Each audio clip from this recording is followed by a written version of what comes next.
ಯಾವುದೇ ಒಂದು ಕೆಲಸಗಳು ಸಕ್ಸಸ್ ಆಗಬೇಕಂದ್ರೆ the right means and the right ends.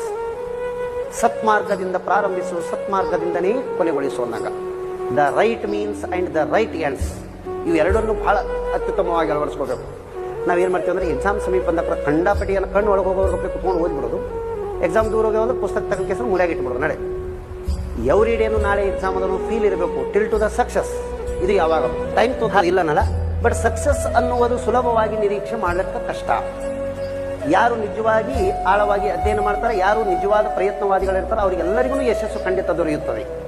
Next, ಒಂದು ವರ್ಡ್ ಕೊಟ್ಟರು ಅಂದ್ರೆ ಒಂದು ಅರ್ಧ ತಾಸರೇ ಮಾತಾಡ್ಬೇಕು ಅದ್ರ ಬಗ್ಗೆ, ಟು ದ ಪಾಯಿಂಟ್. ಯಾವಾಗ ಕೇಳಲಕ್ಕ ಅವ್ರು 6 ತಿಂಗಳು ಬಿಟ್ಟು ಕೇಳಲಕ್ಕ, ವರ್ಷ ಬಿಟ್ಟು ಕೇಳಲಕ್ಕ. ಒಂದು ವರ್ಡ್ ಏನಾದ್ರು ಬಂತು ಅಂದ್ರೆ ಒಂದು ಅರ್ಧ ತಾಸು ಅದ್ರ ಬಗ್ಗೆ ಮಾತಾಡುವಷ್ಟು ನಾವು ರೆಡಿ ಇರಬೇಕು. ಅವಾಗ ಆ ಎಕ್ಸಾಮ್ ಆಟೋಮೆಟಿಕ್ ಪಾಸ್ ಆಗಿರ್ತದೆ.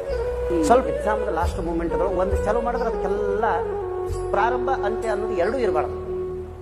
ಈ ಗಾಂಧೀಜಿಯವರು ಒಂದು ವರ್ಡ್ ಹೇಳ್ತಾರೆ, ಅದನ್ನೇ PSI ಕ್ವಶನ್ ಕೇಳ. ಯಾವುದೇ ಒಂದು ಕೆಲಸಗಳು ಸಕ್ಸಸ್ ಆಗಬೇಕಂದ್ರೆ the right means and the right ends. ಸತ್ಮಾರ್ಗದಿಂದ ಪ್ರಾರಂಭಿಸು, ಸತ್ಮಾರ್ಗದಿಂದ